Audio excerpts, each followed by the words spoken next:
Boa noite. É uma alegria estar aqui com vocês hoje.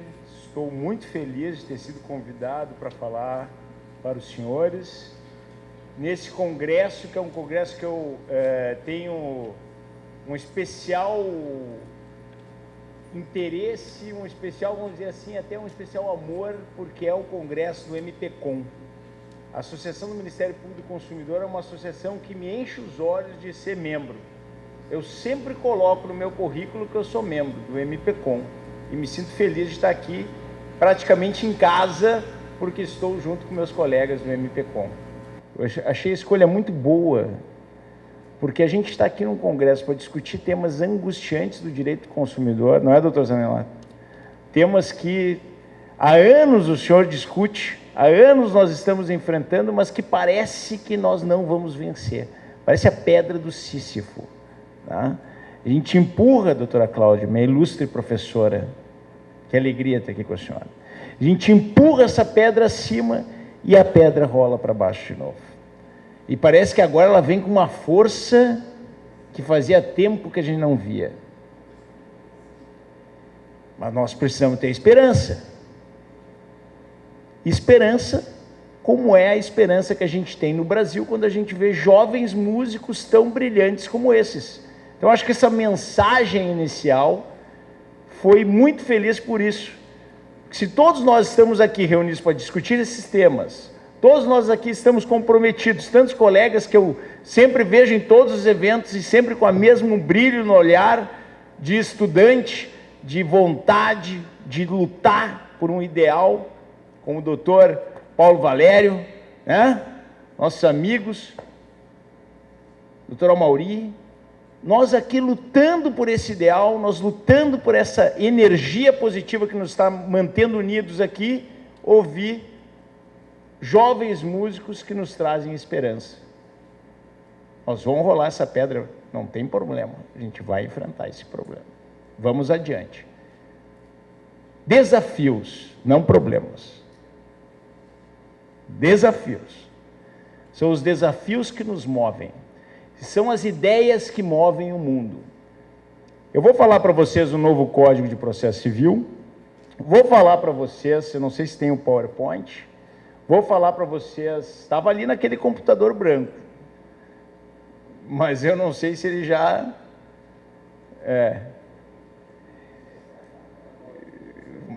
A Mauri já vai resolver. Olha aí. Então, esse é o sumário da minha apresentação. E vou tentar fazer isso nos exatos 20 minutos que me deram. Porque se a palestra tem que ser boa e curta. E se for curta, nem precisa ser boa. Não? Então, vou tentar manter essa regra, que eu acho que é uma regra boa de trabalho. Então, esse tema do novo Código de Processo Civil, muito obrigado. Esse tema do novo Código de Processo Civil é um tema muito desafiador, porque a gente geralmente no direito tem medo do novo.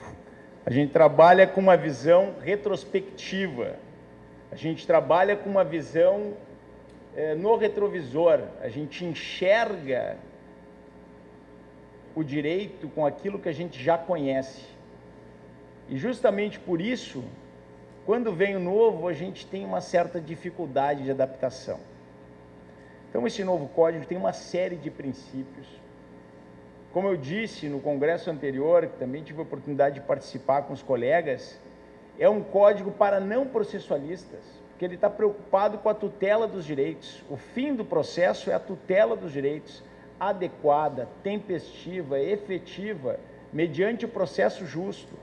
Então, é um código que acaba trazendo muito mais proximidade com as pessoas. O foco desse código é nas pessoas. É muito mais um código voltado para a vida concreta do que o código anterior. Isso causa uma certa insatisfação.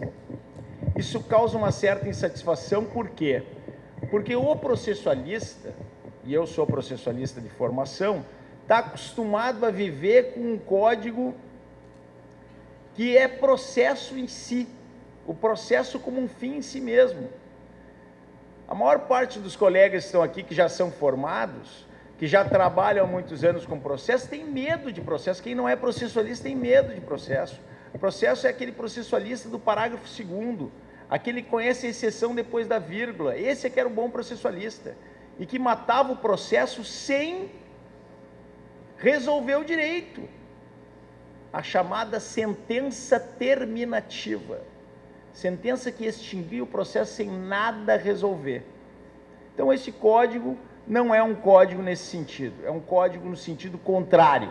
É um código em que o processo é menos importante, ou melhor, o processo é muito mais importante do que antes, porque ele serve às pessoas e serve à tutela dos direitos.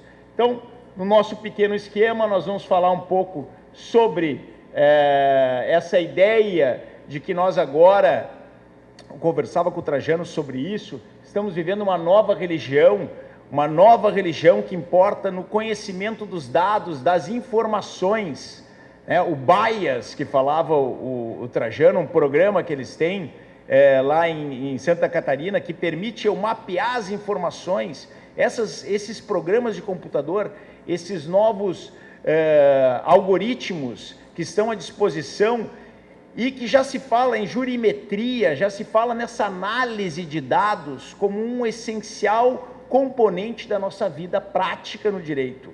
Então, essa nova religião é uma coisa que está surgindo muito forte, essa dadística, e nós temos cada vez mais que trabalhar com dados, temos que cada vez mais lidar com essas informações para tutelar melhor a cidadania, doutor Francisco.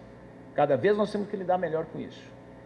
Perceber que nós não temos mais lides heterogêneas praticamente, especialmente no direito do consumidor, lide heterogênea, que é aquela lide do Caio versus Mévio, não existe mais. Se existe, é uma ínfima parte dessas ações.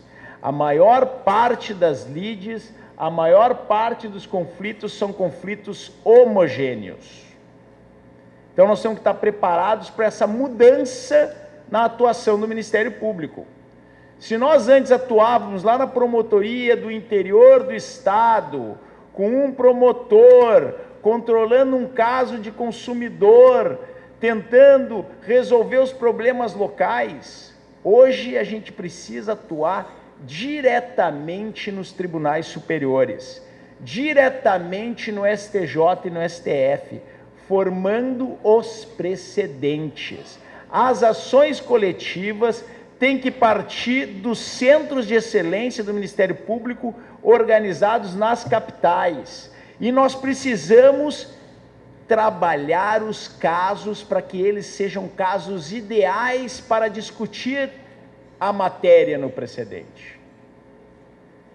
Eu vou falar sobre um caso destes, um exemplo, nós conversávamos, eu e o Dr. Bessa sobre isso, Dr. Leonardo, sobre essa questão, sobre um caso que está agora na ordem do dia, que diz respeito às associações, mas o que seria da cidadania brasileira não fossem as associações.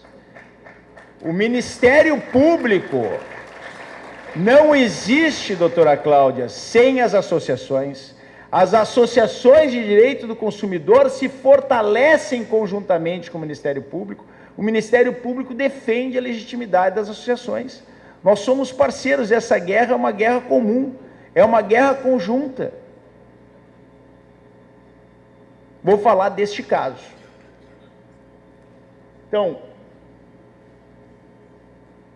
os exemplos que eu vou tratar, os problemas concretos são, primeiro, este precedente, esses dois casos do STF, sobre a legitimação das associações e a diferença entre a legitimação por substituição processual e a legitimação por representação.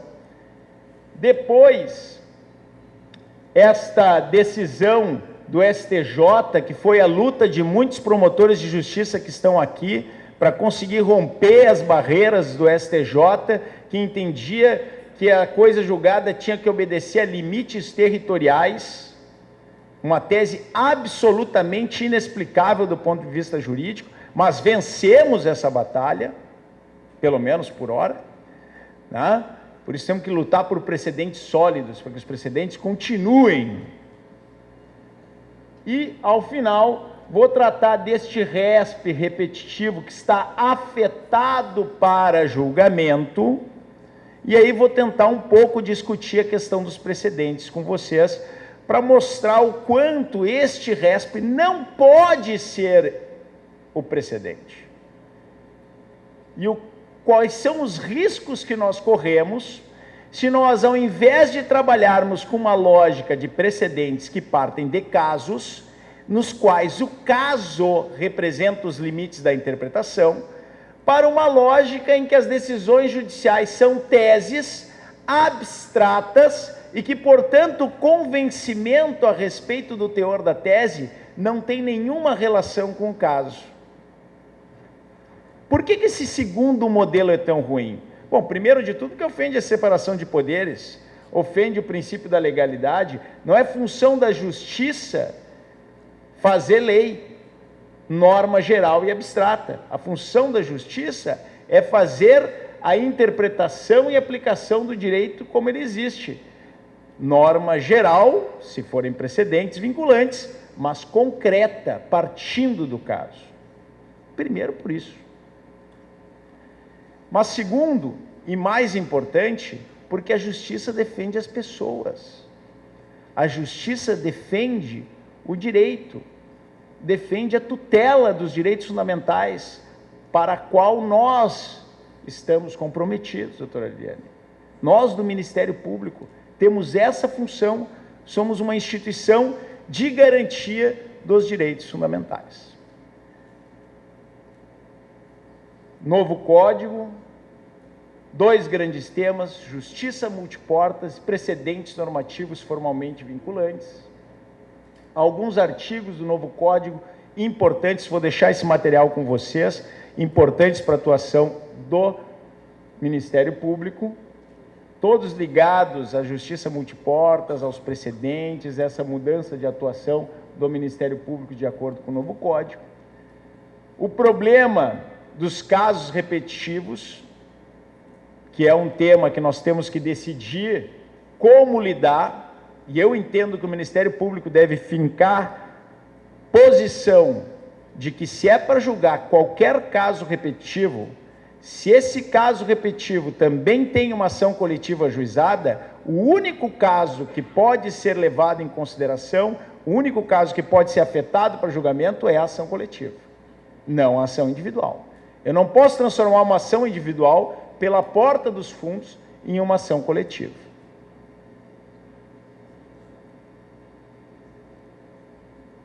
Algumas passagens desse posicionamento que nós já defendemos na doutrina, eu e o Fred Didier Júnior, enunciados do Fórum Permanente de Processualistas Civis que falam do tema, inclusive um que passou em São Paulo: na escolha de casos paradigmas, devem ser preferidas como representativas da controvérsia demandas coletivas às individuais. Então, nós já temos, inclusive, esse enunciado para fortalecer este entendimento. E os casos concretos, os problemas que nós vamos tratar. Nós temos essa antiga discussão entre representação processual e substituição processual, uma discussão antiga, estava na Constituinte, depois várias decisões, teve até súmula do STF em razão do mandado de segurança coletivo tratando desse tema. Esse é um tema que o STF conhece bem.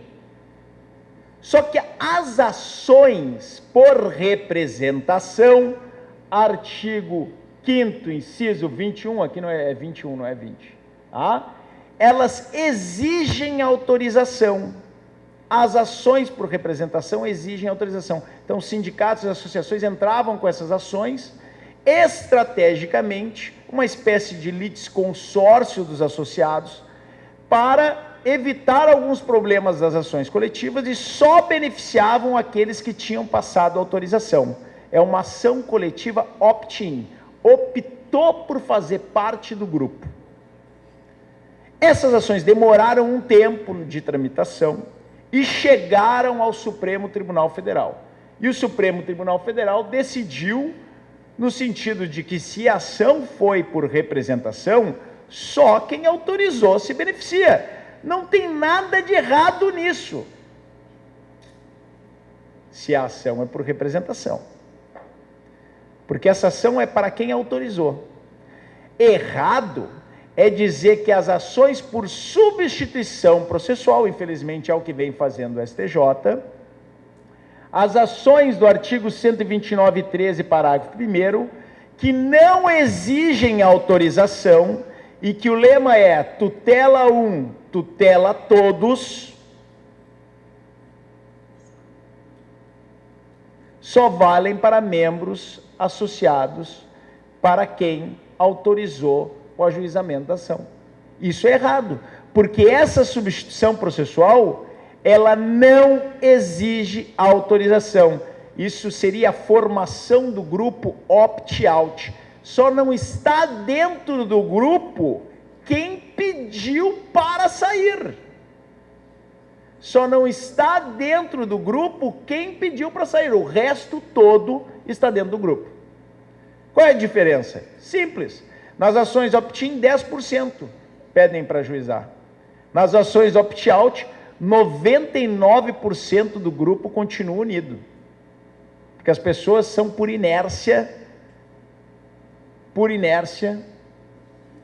fazer uma tautologia, as pessoas são por inércia imóveis, não se mexem. Então as pessoas não se movem, as pessoas não vão buscar seus direitos. É importante que essas ações opt-out existam, e é o modelo americano das class action, porque justamente elas tutelam um maior grupo, elas têm um efeito controlador, um efeito deterrente, um efeito dissuasório, um efeito regulatório, que só funciona porque o prejuízo de ter um comportamento inadequado é maior, porque o grupo é grande, o impacto econômico da ação é grande. Tá? Essas são as ações que o Ministério Público ajuiza, essas são as ações que o IDEC, que o Brasilcom, que as associações têm ajuizado em defesa dos consumidores. Tá? Essas são as ações que os grupos têm, que as associações têm ajuizado. Então nós precisamos fazer uma distinção da tese que foi formada.